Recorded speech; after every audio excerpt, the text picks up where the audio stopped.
इतनी over confidence की government हमने अपनी लाइफ में आज तक नहीं देखी।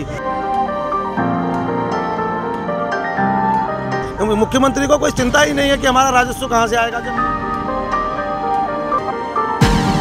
उत्तराखंड सरकार को सबसे ज्यादा राजस्व खनन से जाता है, लेकिन पिछले कई दिनों से गौला संघर्ष समिति के बैनर तले यह लोग एक प्रदेश एक रॉयल्टी की मांग को लेकर धरने पर बैठे हुए। आज अनोखे अंदाज में देख सकते हैं हल्द्वानी के चौराहे पर हाथ में कटोरा लेकर भीख मांगकर सरकार को चेताने का लगातार गौला संघर्ष समिति के द्वारा कार्य किया जा रहा है। गौला संघर्ष समिति की मांग है कि एक प्रदेश एक रॉयल्टी पूरे प्रदेश में हो, जिससे इन वाहन स्वामियों को किसी भी प्रकार की दिक्कतों का सामना ना करना पड़े।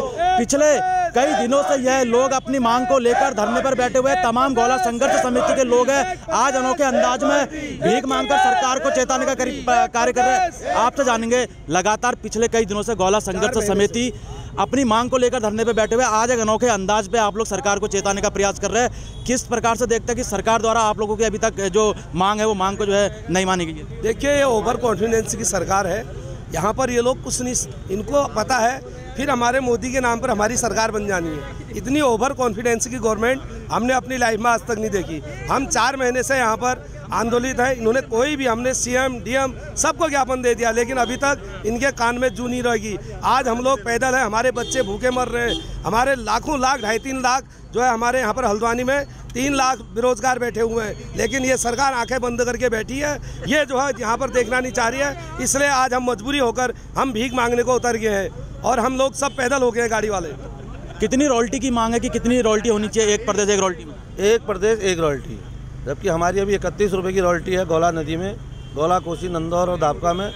और जो पट्टों की इनकी रॉयल्टी इन्होंने की है वो 16 रुपये के आसपास इनकी रॉयल्टी है, यानी कि 15 रुपये का डिफरेंस है। हम कहते हैं प्रदेश सरकार से कि आप हमारी रॉयल्टी कम मत करिए, आप पट्टे वालों की ज़्यादा कर दीजिए, आप अपना राजस्व बढ़ाइए।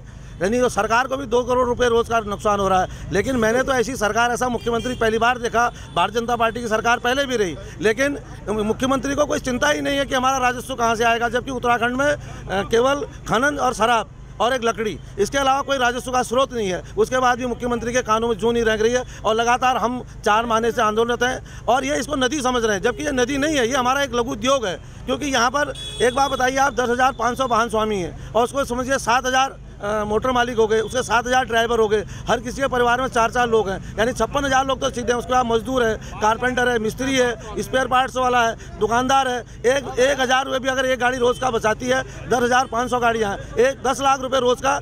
लगभग 4 महीने का समय आपको हो चुका है धरने पे बैठे हुए, किसी प्रकार का कोई आश्वासन अभी आपको मिला है? कोई आश्वासन नहीं। हमको रोज बुलाते हैं बैठने के लिए, जिलाधिकारी ने बुलाया, जैसे प्रिंसिपल हमसे क्वेश्चन पूछता है वैसे क्वेश्चन पूछ लिए। उसके बाद हमें खनन सचिव ने देहरादून में बुलाया, 4 विधायक थे, 2 जिलाधिकारी थे, खनन के अधिकारी वहाँ पर ले गए थे, सारे खनन विभाग के अधिकारी थे। उसके बाद जो हमसे सारे ऐसे क्वेश्चन पूछे गए कि आप क्या क्या चाह रहे हैं। और परिवहन आयुक्त थे, हमारी परिवहन की भी कुछ मांगे हैं जो कि इन लोगों ने हम पर वो भी थोपी हैं ज़बरदस्ती की।